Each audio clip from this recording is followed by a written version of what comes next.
Olá, começando mais um Notas do Karsug, ao lado do Messi. Tudo bom, Cláudio? Tudo perfeito. Bom, Grande Prêmio da Bélgica, uma enorme chance para o Rosberg diminuir a diferença dele para o Hamilton. Conseguiu, mas não aquilo que esperava, porque afinal de contas, mesmo largando da Holanda praticamente, né, Cláudio?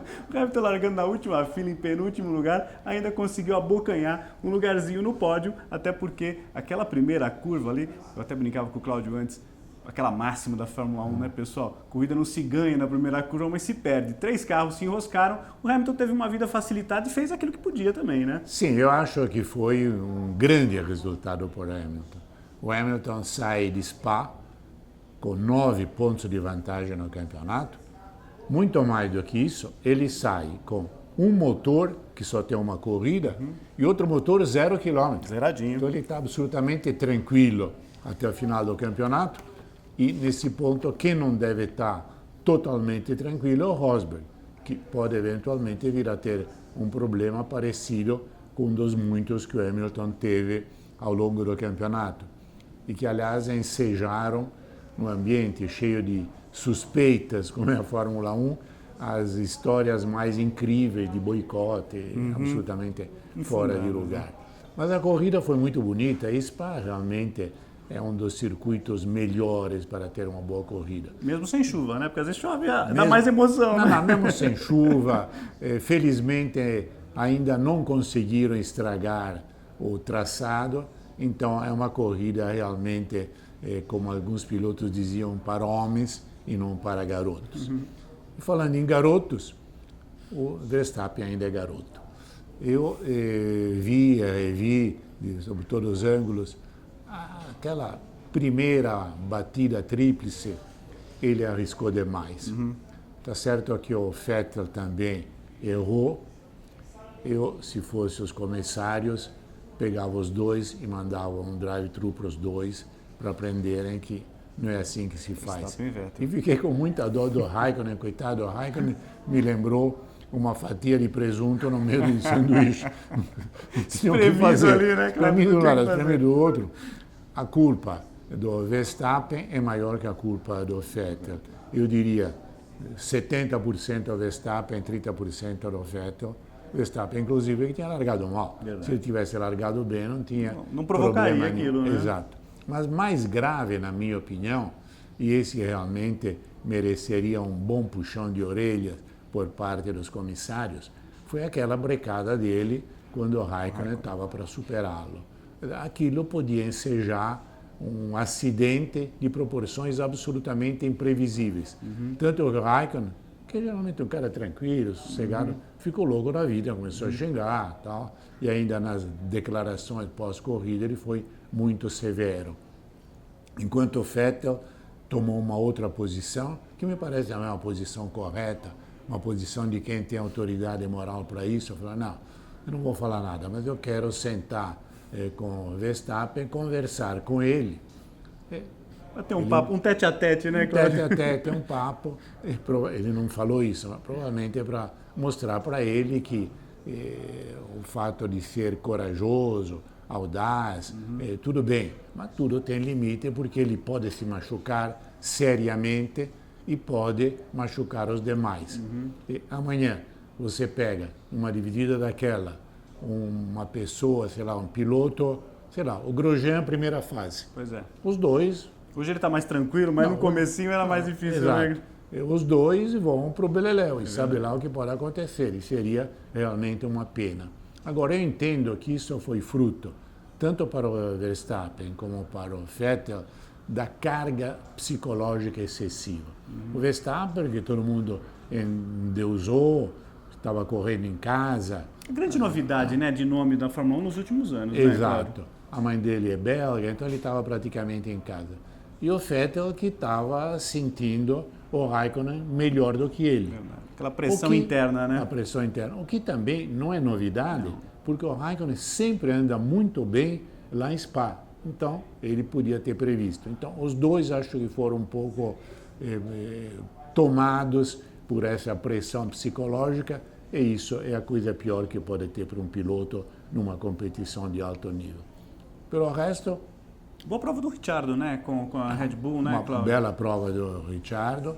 conseguiu, inclusive, melhorar ainda mais a posição dele no seio da equipe. Voltou a sorrir, né? Porque o Helmut Marko deve estar pensando, bom, Verstappen é a grande estrela, mas por enquanto quem está fazendo os resultados é o Ricciardo, não é o Verstappen. E um destaque todo especial para o Alonso. Sem dúvida. Alonso com aquele carro que Evoluiu, mas não é ainda aquela McLaren que a gente espera. Mas é um carro de meio pelotão para trás, não é? E com aquele carro, para mim, ele mostrou, olha, se me der um carro competitivo, eu brigo em igualdade de condições com qualquer um. Eu até estava imaginando como seria bonito o campeonato se no lugar do Rosberg tivéssemos Alonso na Mercedes. Então seria realmente uma briga dele com Hamilton de altíssimo nível. Melhor do que agora, porque o Hamilton, na minha opinião, é melhor que o Rosberg. Quanto a isso, eu não tenho dúvida. E eu tenho convicção, para mim seria uma clamorosa surpresa se isso não acontecesse, de que o Hamilton vai ser campeão. E um bom final de semana também da Force India, né? Porque o Hülkenberg terminou em quarto, o Pérez em quinto, e esses dois resultados aí colocam agora, definitivamente, agora a Force India 2 pontos à frente da Williams, aquela bola cantada mais ou menos por você, né, Cláudio? A Force India você vê que vem paulatinamente melhorando. Evolui, né? Não teve uma evolução assim clamorosa de um momento para o outro, mas pouquinho. Hoje já ela é a quarta força do campeonato. Para mim, Mercedes é a primeira, Red Bull é a segunda, Ferrari é a terceira e a Force India é a quarta. Então isso deixa prever um final de campeonato muito interessante. E domingo temos Monza. Pois é. Monza um lugar que você conhece bem, é a última chamada para a Ferrari, porque se você atentar, independentemente daqueles projetos de antes do campeonato, como lutar com a Mercedes, que verificou-se que era tudo sem base.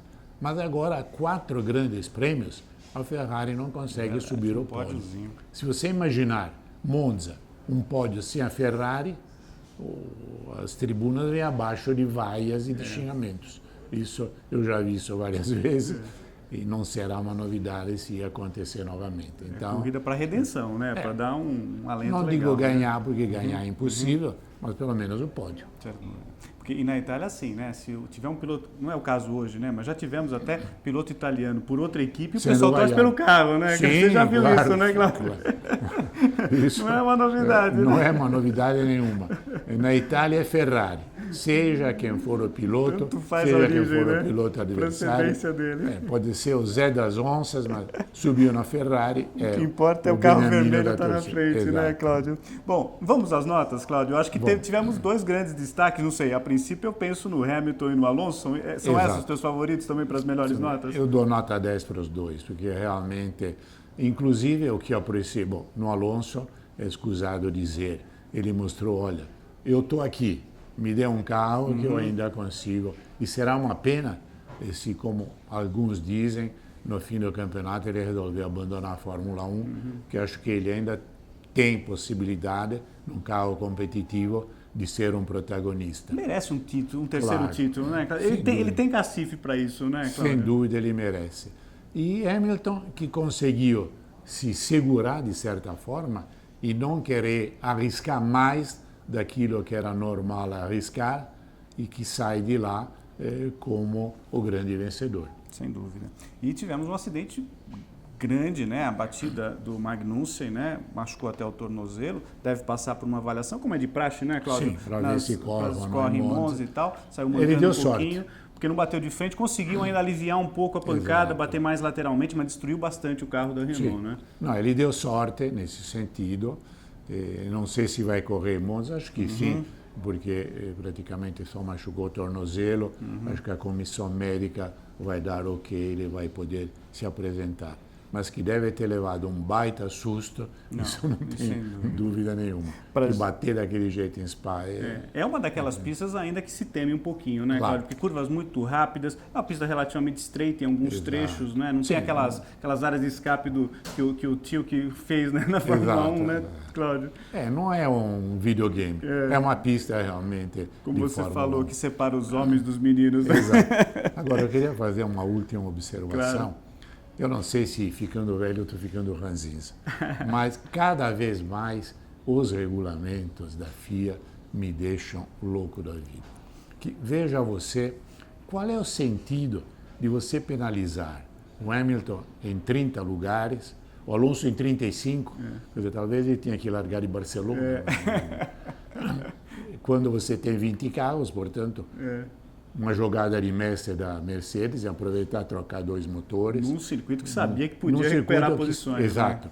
Né? Você faz isso na Hungria, você está roubado. Perdido, Em Mônaco também. Mas aí dava, e as condições de corrida, as circunstâncias de corrida, o safety car, embora que quando ocorreu o safety car, o Hamilton já estava em quinto. Verdade. Então tinha feito uma bela recuperação. Mas tudo ajudou. Mas, enfim, também, né, Cláudio? Tudo ajudou. Agora, esses regulamentos não tem nem pé nem cabeça, porque qual é a culpa do piloto de ter o motor acabado, ter que trocar? Vamos voltar um pouco no tempo, vamos lembrar Senna na McLaren Honda. Pois é. Aqueles motores de classificação de 1.000 e tantos cavalos aguentavam uma classificação, depois você tinha que jogar fora. Verdade. E tudo funcionava perfeitamente, o espetáculo era assegurado. Eu sou absolutamente contra essa ideia de contenção de custos por 2 razões. Primeiro, porque no fundo, você não contém absolutamente nada. Isso para não usar um palavrão. Você não contém nada, você gasta da mesma forma. E segundo, porque você tira a possibilidade, inclusive de progresso, de melhoria do motor, dos outros componentes durante a temporada, e a isso se soma aquela outra bobagem de não permitir os treinos fora da temporada. Gente, não adianta. Fórmula 1 é para quem tem muito dinheiro. Você não vai fazer outra coisa. Se não fosse assim, nós dois íamos ter uma equipe de Fórmula 1, tranquilo. Um chefe de equipe ótimo aqui, hein? Bom, Cláudio, só para finalizar a questão de Fórmula 1, nessa nossa edição do Notas do Karsug, outra equipe que acabou avançando, aí, roubou uma posição, foi a McLaren, roubou da Toro Rosso, passou também, ultrapassou em pontuação. E só lembrando, então, você falou de Monza, né, que é a próxima etapa da Fórmula 1. No ano passado, 3 equipes diferentes no pódio. O Hamilton ganhou, o Vettel com a Ferrari em segundo, né, Mercedes, depois Vettel, e o Massa com a Williams. Exato. A pole foi do Hamilton, 1:23.397. Acho que não devemos ter surpresa em relação à corrida, né, Cláudio? Não, aliás, a esperança é o Massa, que ele sempre anda bem em Monza, quem sabe. Tem uma identidade boa com a torcida italiana. Exato. Né? O pessoal gosta muito dele. É verdade. E é a possibilidade dele fazer uma boa corrida, o que ele não conseguiu fazer na Bélgica, teve uma série de problemas. E no fim ficou praticamente sem pneus, então não dava mais nem para segurar o lugar. E aproveitando você, Cláudio, Itália, você daria alguma dica para quem estiver por lá? Eu sei que você logo vai para lá, para a Itália, né? Mas antes você tivesse dar alguma dica para o pessoal que puder acompanhar a corrida em Monza. Quem quiser ir acompanhar a corrida tem 2 soluções. Ou ele fica normalmente em Milão, enfim, e aí aluga uma Vespa, uma Lambretta qualquer, se for de carro, absolutamente fora de cogitação, você leva 4 ou 5 horas para chegar. Isso porque a Ferrari não está numa grande fase. Imagina se tivesse, né, Cláudio? Aí tem que ir a pé. Então, vai lá, aluga uma motoquinha qualquer, né? E vai de moto. Ou então, em vez de ficar em Milão, fica numa daqueles lugarejos bem perto de Monza. Tem alguns até que você pode ir praticamente a pé para o autódromo, que aí você evita toda a confusão. E depois, passado o Grande Prêmio, se você quiser, na segunda-feira, vai para Milão, fica lá e tal. Come-se bem naquela região, sim, né, Cláudio? O único problema é que você engorda, mas come-se e bebe-se bem. Então, quanto a isso, eu não tenho o menor problema. Maravilha. Então, olha, só para a gente... Aliás, se você me permite mais uma dica, se você estiver andando de carro por lá, sobretudo saindo das grandes autoestradas, e se você quiser almoçar, observe os lugares onde tem muitos caminhões parados. Certamente é um lugar onde você come bem e gasta pouco. Gasta pouco, né? Relação custo-benefício boa aí, né, Cláudio? Bom, lembrando que Monza vai ser a última corrida da temporada em solo europeu, né? Porque depois de Monza a gente vai ter Singapura, Malásia, Japão, Estados Unidos, México, Brasil, que faz a penúltima etapa, e fecha a temporada em Abu Dhabi, felizmente sem pontuação dobrada, tudo convencional, ainda bem que aboliram essa ideia, isso, né, Cláudio? Essa era uma ideia Fazem de tanta bobagem no regulamento, essa ainda bem que não temos. Bom, tivemos Fórmula Indy também, né, nesse final de semana no Texas, final de corrida absolutamente espetacular, 8 milésimos, né, do Graham Rahal, passando ali o Hinchcliffe, o Tony ainda fez um pódio. A Indy tem aquela coisa, muita bandeira amarela e tal, às vezes proporciona, e esse final de prova é sempre muito bacana de ver, né, Cláudio? Sim, inclusive, no momento em que você tem que recorrer a uma foto para ver quem ganhou, 8 milésimos é nada. Aquela coisa de corrida de cavalo, né, Cláudio? É uma coisa realmente sensacional. Você pensar que você correu tantas e tantas milhas para depois ganhar por 5 centímetros, uma emoção realmente muito grande. O Pagenot continua na liderança do campeonato, 529 pontos, o Will Power é o segundo, 501, e o Tony está em terceiro, 416. O Pagenot, que aliás chegou em quarto lugar, sempre está ali marcando pontos, né? Esse ano aí o francês está com grande condição de realmente levantar o troféu da Fórmula Indy. Dica final, Mercedes-Benz.com.br. Entre no site da Mercedes, conheça toda a linha, automóveis, vans, ônibus, caminhões. A dica de hoje para o Cláudio falar um pouquinho é sobre as Sport Utilities, a categoria GL da Mercedes, que tem ali, partindo de motores V6, depois motores V8, são carros robustos e uma tendência. Esses carros, essas SUVs, né, Cláudio, entraram no gosto do mercado, não só no Brasil, mas no mundo inteiro, né? Entraram realmente, conseguiram ganhar uma fatia de mercado. E o curioso é que mesmo em alguns mercados em que há uma queda, esse setor não cai, esse setor até consegue manter ou até mesmo progredir. São carros normalmente robustos, extremamente confortáveis, ganharam um público feminino, que normalmente a mulher gosta de se sentir mais alta para dominar o trânsito, ver... Uma mulher, segurança também. Uma mulher normalmente não gosta de entrar num carro e ficar sentada lá bem embaixo ou quase no chão. Então, claro, para quem pode se permitir esse luxo, é uma compra muito interessante. É isso aí. Conheça então toda a linha Mercedes em www.mercedes-benz.com.br. Nos encontramos depois para falar, próxima semana já, hein? Sim, segunda-feira. Grande Prêmio da Itália Exato. em Monza. É isso aí. Obrigado, Cláudio. Obrigado a vocês. Até lá, pessoal. Tchau. Tchau.